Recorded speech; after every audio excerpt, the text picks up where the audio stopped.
You are now listening to Mark's Unexplained World by Mark the Medium on Hinckley Community Radio, a non-profit podcast radio station. Tonight's episode is about the tragic story of David Reimer. Over to you, Mark.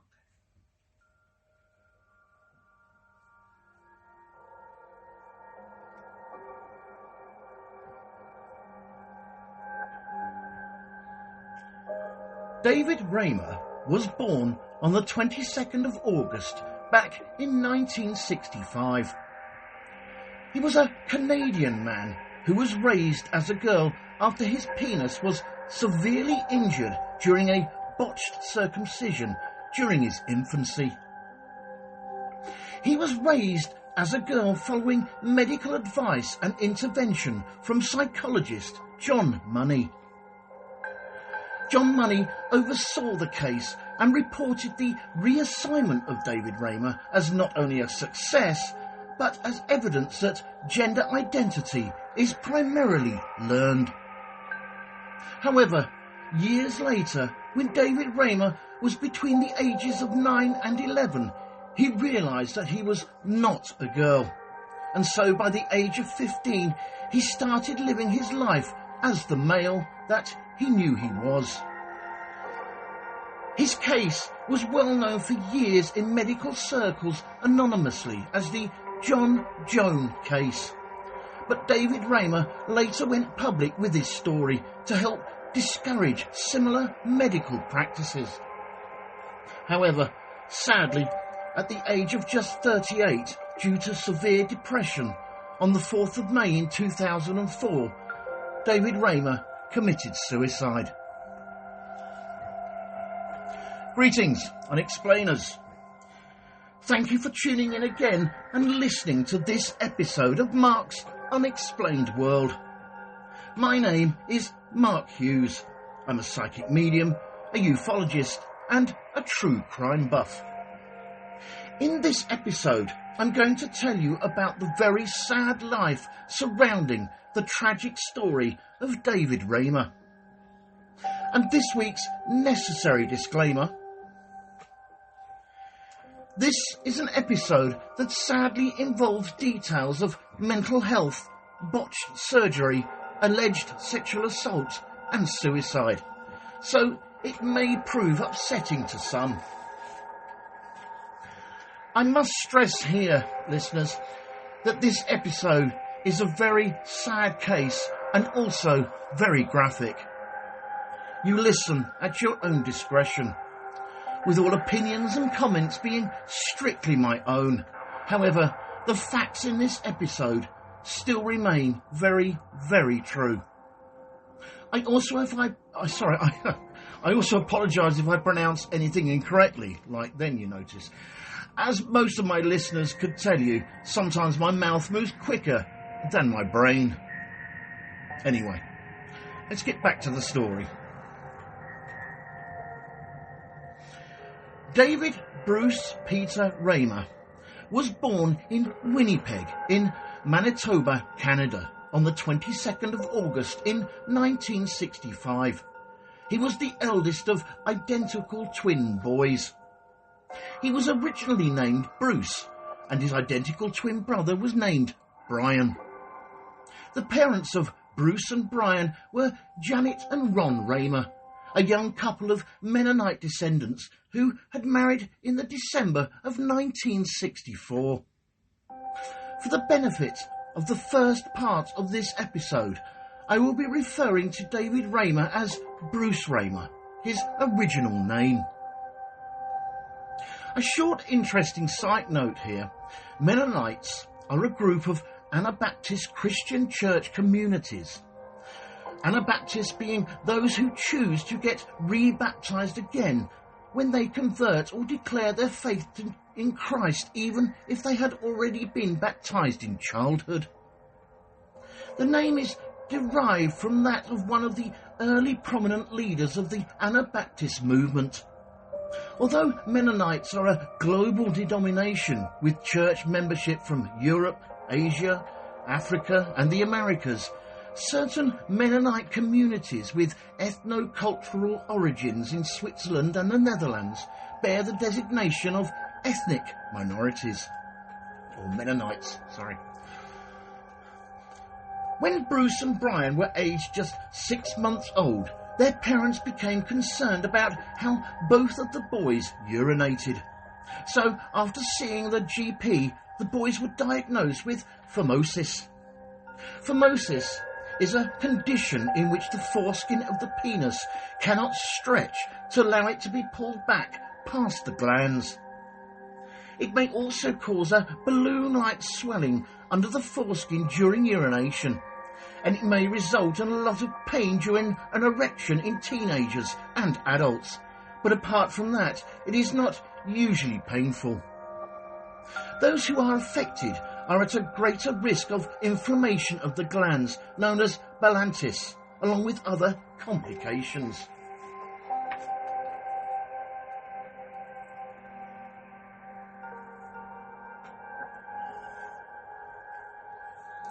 Due to this phimosis, both of the twin boys were referred for circumcision at the tender age of just 7 months. The operation was performed by general practitioner Joan Holt, using the unconventional method of electrocauterization. Unfortunately, the procedure burned Bruce Reimer's penis beyond any possible surgical repair. Electrocauterization is the process of destroying tissue or cutting through soft tissue using heat conduction from a metal probe heating by an electric current. The procedure aims to stop bleeding from any small vessels. Electrocautery applies high-frequency alternating current by the unipolar or bipolar method. It can either be used as a continuous waveform to cut tissue or an intermittent waveform to coagulate tissue and prevent blood loss.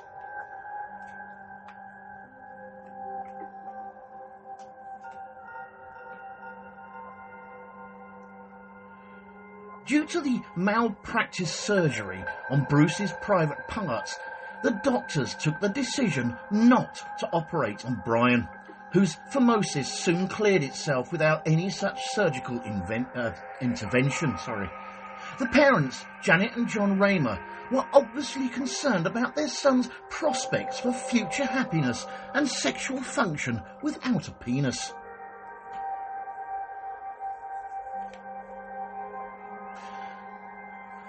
One day, in the February of 1967, the Reimers were watching a Canadian television news programme called This Hour Has 7 Days. And on this particular episode of the programme, they watched the prominent psychologist John Money discussing his theories about gender. John Money was a prominent proponent of the theory of gender neutrality, in that gender identity was developed primarily as a result of social learning from early childhood, and that it could be changed with various appropriate behavioural interventions. So, having watched this interview, Janet and Ron Reimer decided to take young Bruce to Johns Hopkins Hospital in Baltimore to see the psychologist John Money in person. At that time, John Money was developing a reputation as a pioneer in the field of sexual development and gender identity, based on his work with intersex patients, i.e. those who cannot be readily identified as male or female at birth due to the lack of development of their sexual organs. And as a result, it was decided that Bruce Reimer was to be raised under the optimum gender rearing model, which was the common model for sex and gender socialisation and medicalisation for intersex youth.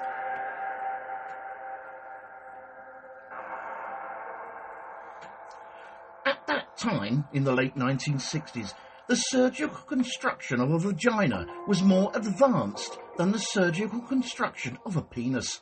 And not only that, but John Money believed that Bruce Reimer would be happiest in his adulthood living as a woman, with a functioning genitalia.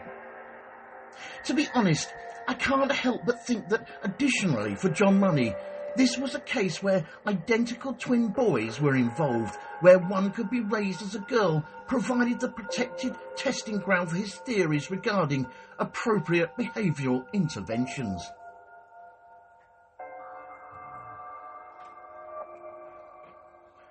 John Money and the John Hopkins Hospital family team managed to persuade Bruce's parents that the sex reassignment surgery would be in their infant son's best interest.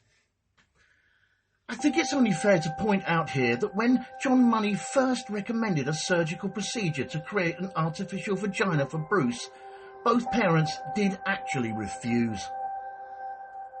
So, at the age of just 22 months, little Bruce Reimer underwent a bilateral orchidectomy in which his testes were surgically removed and a rudimentary vulva was constructed by genital plastic surgery. After the successful surgery, and yes, I have put the word successful in inverted commas, Bruce Reimer was reassigned to be raised as a female and given the name Brenda Reimer. Psychologist John Money gave little Reimer support for the reassignment and surgery and continued to see Bruce / Brenda annually for consultations and to assess the long-term outcome of the treatment.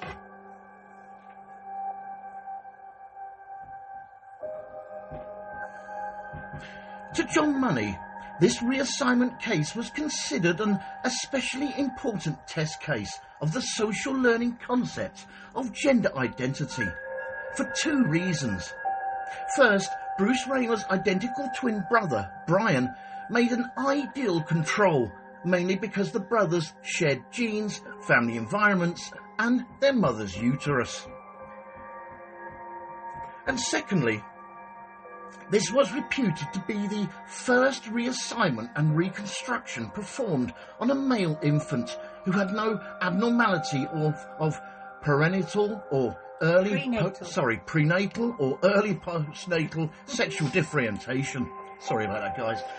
In other words, if it wasn't for the circumcision, then he may never have grown up as a normal boy. No, he may have grown up as a normal boy. Can't read what I've written. Okay, sorry guys. After this first short break, in part 2, we will look at a few more details regarding psychologist John Money and the problems Bruce Reimer had during puberty, adolescence and adulthood.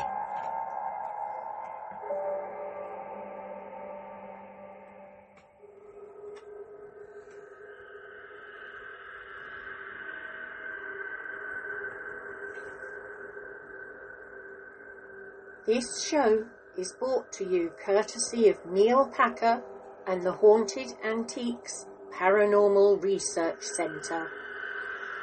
Find them online at www.hauntedresearchcentre.com or at 9 to 11 Regent Street, Hinckley, LE10 1AW. Open on Saturdays from 10 a.m. to 4 p.m. for guided tours of the haunted rooms at just £3 per person. Booking is essential at all times, and over 16s only, please, unless accompanied by an adult. The haunted rooms are extremely haunted, and paranormal activity could and has taken place at any time. Some areas and particular objects or items can be quite scary and unnerving. Membership is available for £25 to qualify for selective offers. And why not download the app, available on both iOS and Android, for only $3.99. to keep up to date with what is coming up at the centre.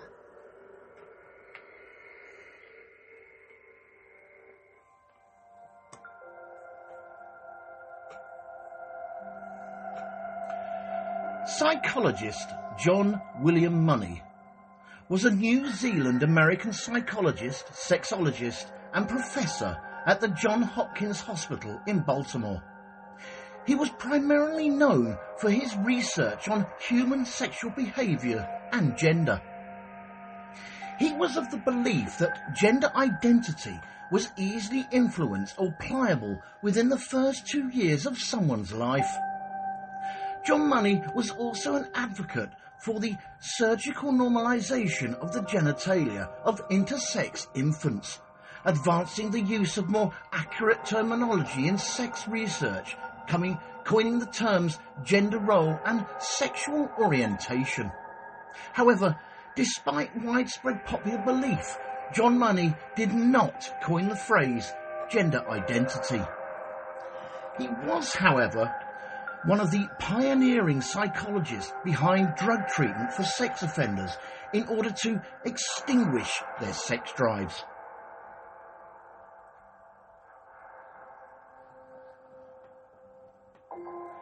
Since the 1990s, John Money's work and research have been the subject to significant academic and public scrutiny.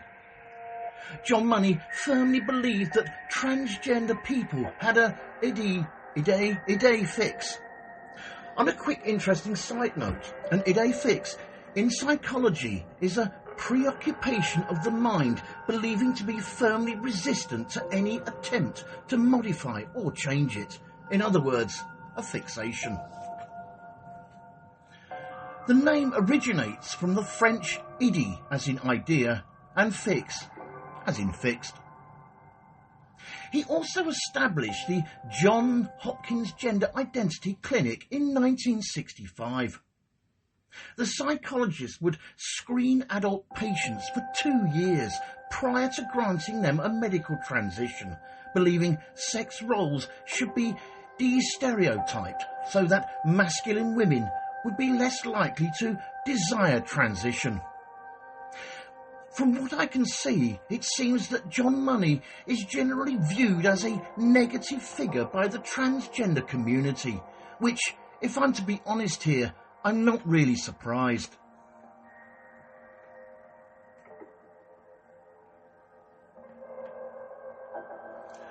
John Money's books and papers have been translated into many languages and include around 2,000 articles, chapters and reviews, whilst also receiving around 65 honour awards and degrees in his lifetime. In the 1950s he married Bonnie Poolar, but they never had any children. John Money passed away on the 7th of July in 2006 in Tucson, Maryland, due to complications from Parkinson's disease, one day before his 85th birthday. He was survived by 8 nieces and nephews.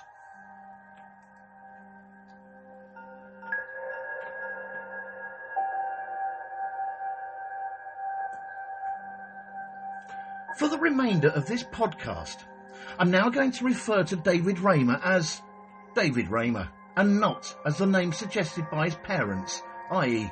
Brenda. During David Reimer's adolescence, he was given estrogen to help with inducing of the development of the breasts. For several years, psychologist John Money reported on David Reimer's progress as the Joan case. Money wrote, and I quote, "The child's behaviour is so clearly that of an active little girl, and so different from the boyish ways of her twin brother." His twin brother, of course, being Brian Reimer. Both the twins attended Glenwood School in Winnipeg, and from the age of 14, David Reimer attended R.B. Russell Vocational High School in Winnipeg, but eventually he was tutored privately. By the age of 13 years old, David Reimer was experiencing suicidal depression and told his parents he would take his own life if they made him go see or go to the psychologist John Money again. I will go into more details of what both the twins endured during these sessions later on in part 3 of this podcast. Finally, and following the advice from their son's endocrinologist and psychiatrist on the 14th of March 1980, David Reimer's parents, Janet and John Reimer, told him the truth about his sex reassignment. So now, at the age of 14, having been informed by his past by his parents, David Reimer decided to resume a male gender identity and call himself David.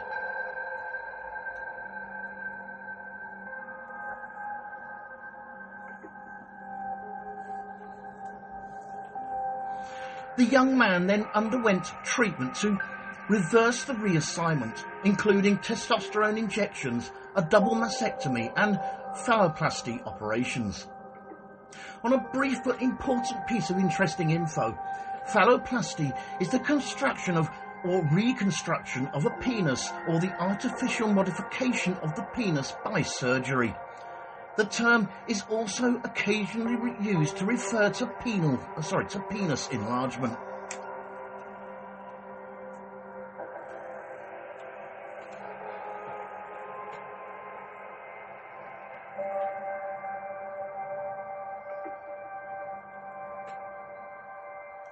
During his young adulthood, after his reverse assignment surgery, David Reimer first worked in a slaughterhouse, and then he moved from company to company, working at various jobs, trying to earn enough money to live on.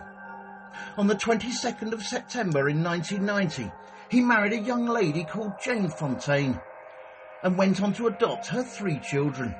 His hobbies included camping, fishing, antiques, and collecting old coins.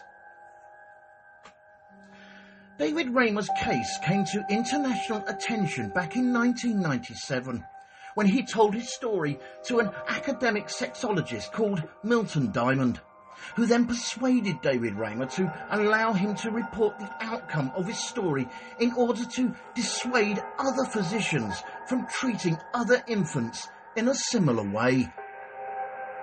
Soon after this, David Reimer decided to go public with his story.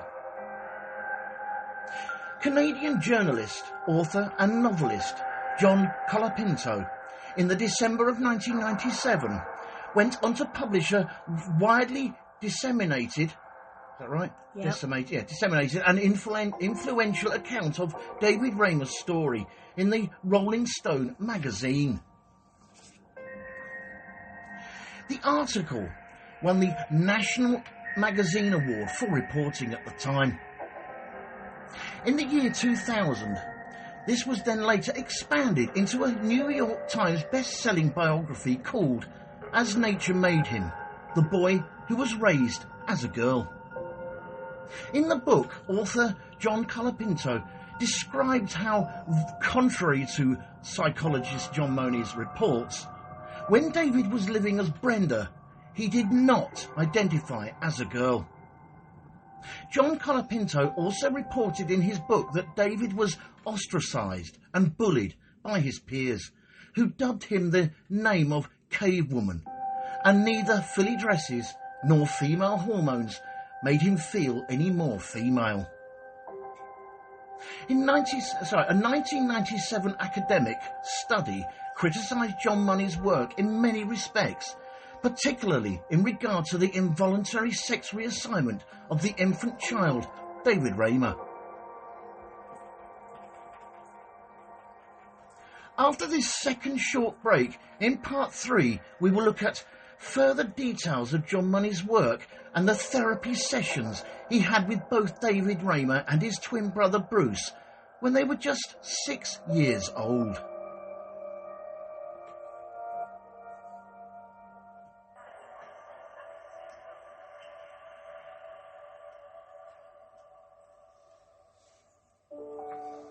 Fright Nights was established in 1999 as the first company in the world to offer overnight ghost hunt experiences to the general public, pioneering paranormal events since the last century.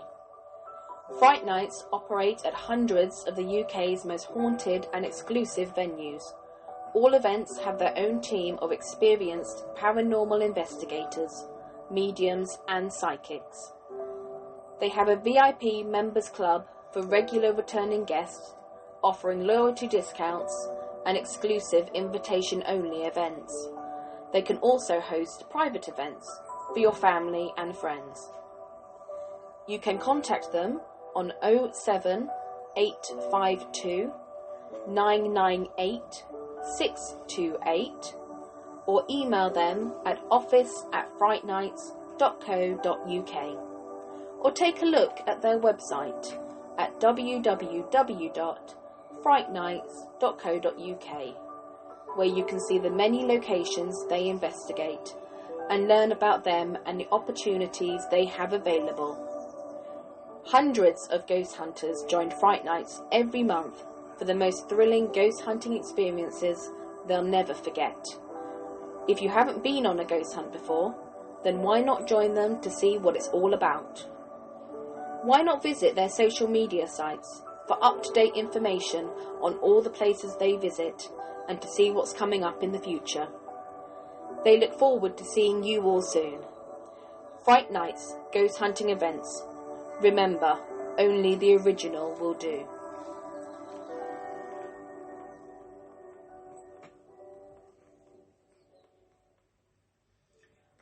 We think it's only right to warn listeners that this next part of Mark's Unexplained World, the tragic story of David Reimer, contains some very distressing details and may be very upsetting to some of our listeners, especially those with young children. Discretion is advised. Psychologist John Money published a number of papers reporting the reassignment of David Reimer as being successful. David was raised under the optimum gender rearing model, which was the common model for sex and gender socialisation and medicalisation for intersex youth. The model was heavily criticised for being sexist and for assigning an arbitrary gender binary. According to the author, John Colapinto, in his book, The Biography of David Reimer, when David, who had by now had his reassignment surgery to Brenda, and his twin brother Brian were just 6 years old, during their therapy session, psychologist John Money showed the brothers pornography and forced them to both rehearse sexual acts on each other. Again, according to Colapinto's book, John Money would order David Reimer to get down on all fours and force his brother Brian to come up behind him and place his crotch against his brother's buttocks.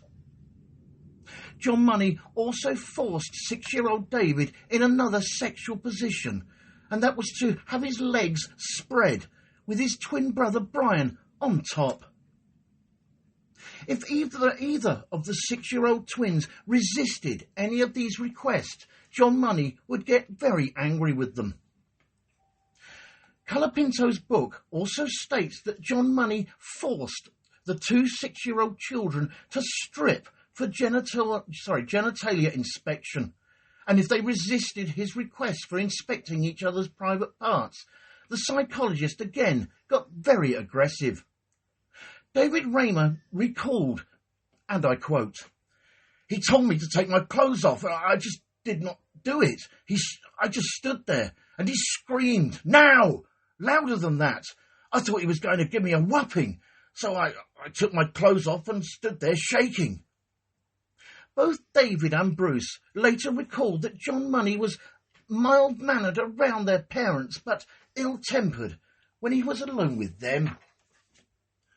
And strangely enough, according to Colapinto's book, John Money, on at least one occasion, took a photograph of the two children performing these sexual acts.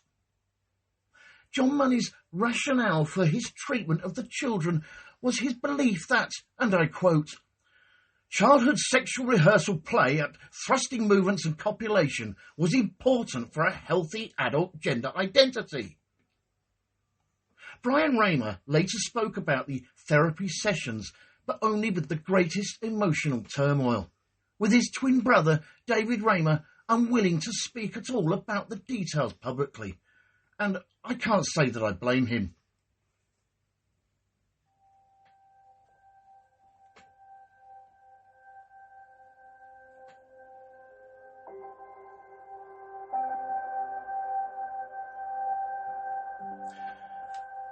Despite the decades of physical and emotional pain and the turmoil that the twin brothers went through at the time, psychologist Joan also reported on David Reimer's progress as the Joan case to preserve a level of anonymity.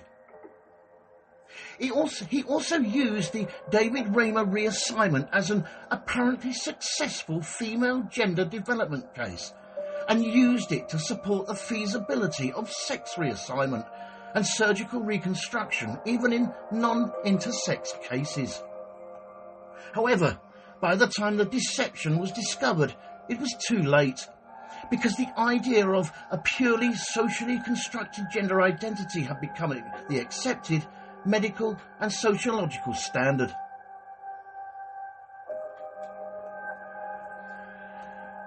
In addition to his difficult lifelong relationship with his parents, David Reimer, apart from his brief job as the aforementioned slaughterhouse, he was mainly an unemployed person.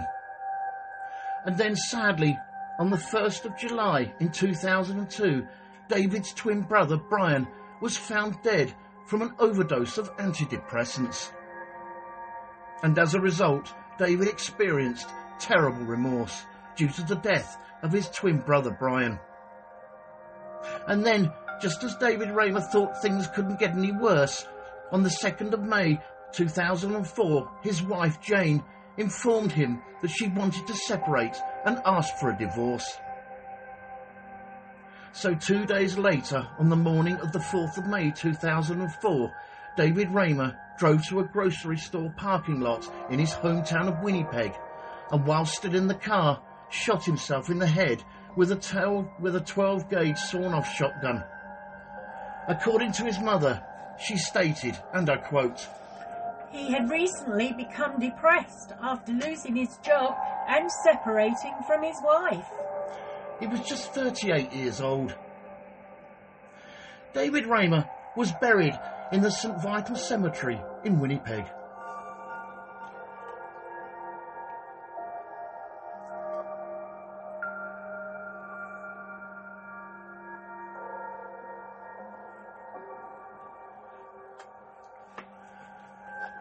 I'm not going to lie to you, unexplainers. This was a very difficult podcast for me to write about without me getting very angry. I don't consider myself a professional journalist. I just try to inform you, the listeners, of any interesting stories that I come across and do the research accordingly.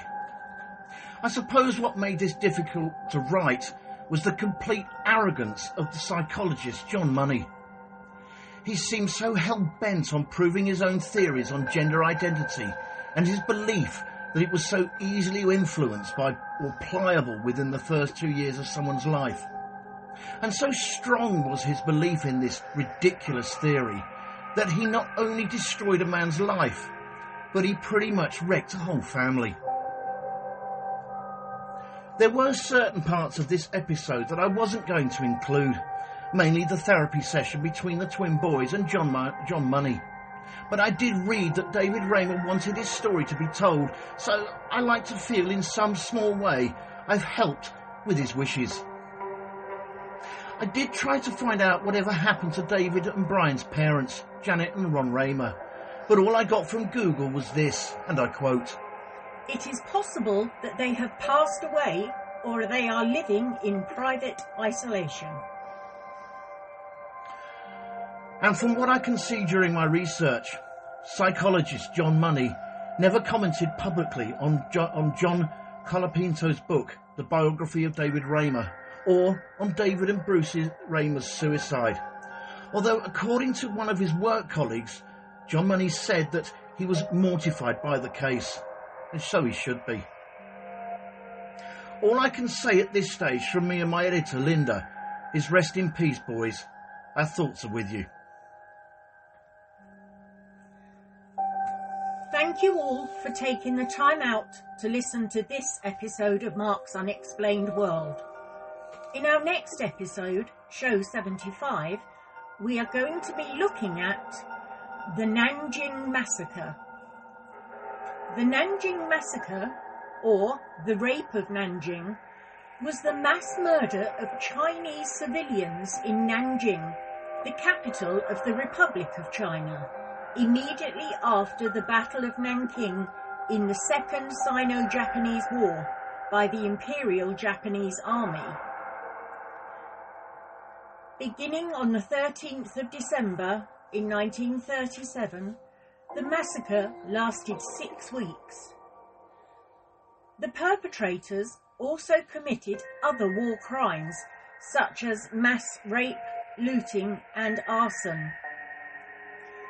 This massacre is considered to be one of the worst wartime atrocities.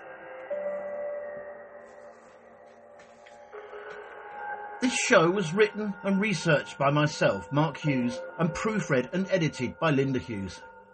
The actors in this episode were Mark Hughes, Linda Hughes and Denise Poolar, with special thanks to Neil Packer and the staff at the Haunted Antiques Paranormal Research Centre in Hinckley. And a big thanks to everyone for listening.